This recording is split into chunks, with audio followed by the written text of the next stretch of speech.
अडवते आणि कशी अव्यवस्था करून स्वतःवरच त्रास करून घेते।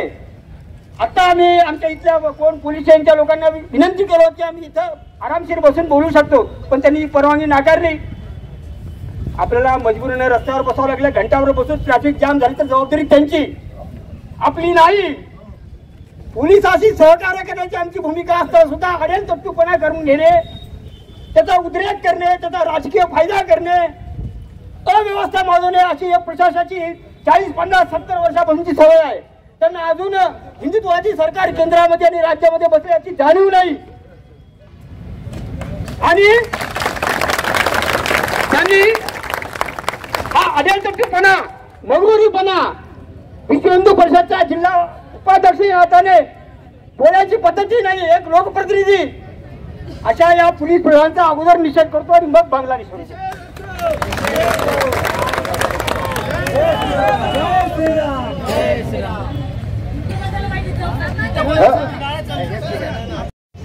बांगलादेशमध्ये जे अत्याचार चाललेला आहे त्याच्या संदर्भात निषेध करण्यासाठी आपण सगळे एकत्र आलो।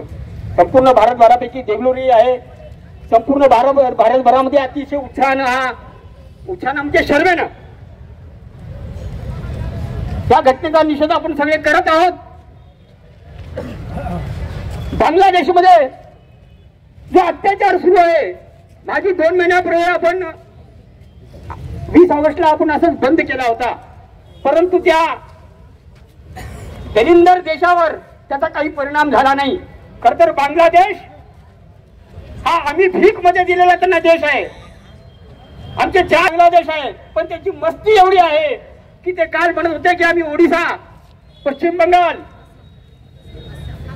आसाम आणि बिहार, कारण ते त्या नवाब सिराजुद्दौला याचं राज्य होतं। ही मस्ती आली कुठून? त्यांचा काही दोष नाही बंधू भगिनींनो, दोष आपला आहे, आपण सहन करत गेलो। इतकुसा देश तो आता आम्हाला भीती दाखवतोय, म्हणून बांगलादेशवर तर आम्हाला काही करायचं नाही, परंतु बांगलादेश जो धडा शिकणार आहे त्या केंद्र सरकार आणि राज्य सरकारला आम्हाला इशारा द्यायचा आहे की हे अत्याचार ताबडतोब बंदी झाले पाहिजे। आपण सगळ्यांनी व्हिडिओ पाहिले असतील की महिलांवर कशा प्रकारचे अमानुष अत्याचार।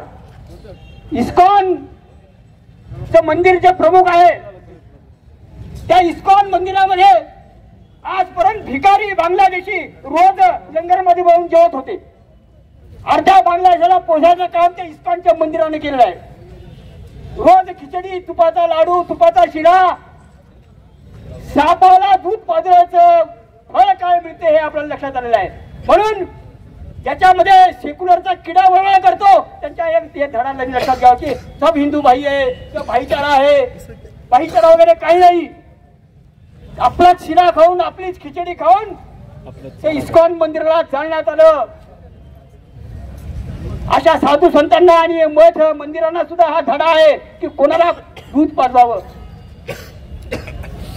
मित्रांनो, त्या इस्कॉन मंदिराचे प्रमुख पुजारी आदरणीय प्रभू चिन्मय यांना संपूर्ण जगामध्ये श्रीकृष्ण भक्त म्हणून किंवा इस्कॉनचे प्रमुख म्हणून मानलं जातं। त्यांना एखाद्या आतंकवादासारखं पकडून नेलं। गुन्हा काय? तरी बांगलादेश काही तो आमचाच होता। ढाकेश्वरी देवी, ज्या देवीच्या नावानं ढाका नाव पडलेलं आहे, ती देवी आमचीच आहे। तिथं भगवा ध्वज घेऊन हिंदूंना एकत्र होण्याचं आव्हान त्यांनी केलं आणि त्याचा परिणाम म्हणून त्यांना अटक झाली आणि कुठे नेऊन सोडलं? ते तालिबान वगैरे वगैरे असे जे नृशंस, असुर, राक्षस, मानवतेचा काही लवलेश नसलेल्या त्या अतिरेकाच्या तुरुंगामध्ये त्यांना देऊन टाकलं। भारत सरकारला माझी विनंती आहे की येत्या 8 दिवसामध्ये त्याच्यावर कडेची कडी ऍक्शन घेऊ। त्या भिकाऱ्या बांगलादेशाला त्याचं दाना पाणी बंद करू। आमची गंगा नदी इथून बांगलादेशमध्ये जाते, अडवून टाका। आमच्या त्या पश्चिम बंगालच्या बॉर्डरवरून हजारो टन तांदूळ, गहू, कापूस त्या भिकाऱ्याला काहीच मिळत नाही, बंद करून टाका। हुक्का पाणी बंद करा, दाना पाणी बंद करा। जमल्यास तर सैनिकी आक्रमण करा, सर्जिकल स्ट्राईक करा, काही करा, पण आमच्या या विदीर्ण झालेल्या हृदयाला थोडस शांत करण्याचा प्रयत्न करा, नाहीतर आम्ही सुद्धा तुम्हाला 70 वर्षामध्ये जे आमच्या ह्या लोकांनी केल्या जी सवय या सगळ्या प्रशासनाला लागलेली आहे, आम्ही तुम्हाला त्यावेळेस समजू. ताबडतोब मोदी सरकार, महाराष्ट्रामध्ये सुद्धा जे कोण शिंदे सरकार फडणवीस सरकार जे असतील ते बांगलादेशची हे लोक केवळ तिकडच नाहीत, गल्ली गल्लीमध्ये आहेत मित्रांनो. घुसखोरी करा, बघा त्यांचे आधार कार्ड, देशप्रेमी लोकांचे आधार कार्ड बघता, 4-4दा चेक करता. कधी विचारलात का तुम्ही? कोणतरी पोलिसवाले म्हणून की असं होत नाही, असं होत नाही. किती कायदा मोडला मला माहित नाही, लहानपणापासून मी बघतो. या सगळ्या गोष्टीचं जाणीव आपण शांत बसल्यामुळे आहे, आपण संघटित नसल्यामुळे आहे. हजारो वर्षाची गुलामी आमच्या रक्तात भिनलेली आहे. आम्ही गुलाम म्हणून जन्मलो, पण आता गुलाम म्हणून मरणार नाहीत, अशा प्रकारची स्थिती आलेली आहे. आता सहनशक्तीच्या बाहेर गेले. माझ्या देशामध्ये, माझ्या देगलूरमध्ये कोणीतरी पोलिसवाला येतो, कायद्याचे कानून दाखवतो. किती कायदे पाळतात माहित नाही. कुठे गेले? काल गोरक्षकावर अत्याचार झाला, काय केलं पोलिसांना? देगलूरमध्ये दोन गोरक्षकावर अत्याचार झाला, तिथं कायदा नाही. किती रेती, किती वाळू, किती, आता ते जाऊ द्या, सोडून द्या, मला काही राजकारण करायचं नाही, पण कायदा तिथं नाही, तिथं नाही. या सगळ्या गोष्टी या पोलीस कोण आहे ते? हा हा बोलायचं ते आमचा विषय नाही, ते बोला पोलीस होणार तुम्ही. तर अशा रीतीने या बांगलादेश, या टिकलेल्या बांगलादेशाला या सगळ्या गोष्टी लक्षात आल्या पाहिजेत. त्याच्यासाठी आम्ही सर्व हिंदू समाज रस्त्यावर उतरलेलो आहोत. 8-10 दिवसामध्ये आम्हाला पुन्हा रस्त्यावर यायची वेळ येणार नाही, त्यावेळेस आम्ही परवानगी घेणार नाही.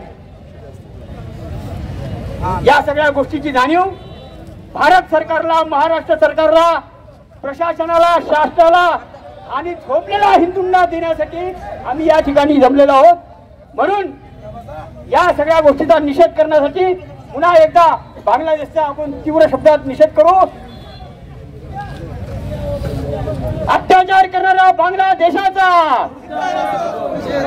अत्याचार करणारा बांगलादेशाचा सनातन हिंदू धर्म की, सनातन हिंदू धर्म की जय श्रीराम, जय श्रीराम. हिंदुस्तान में रहना होगा.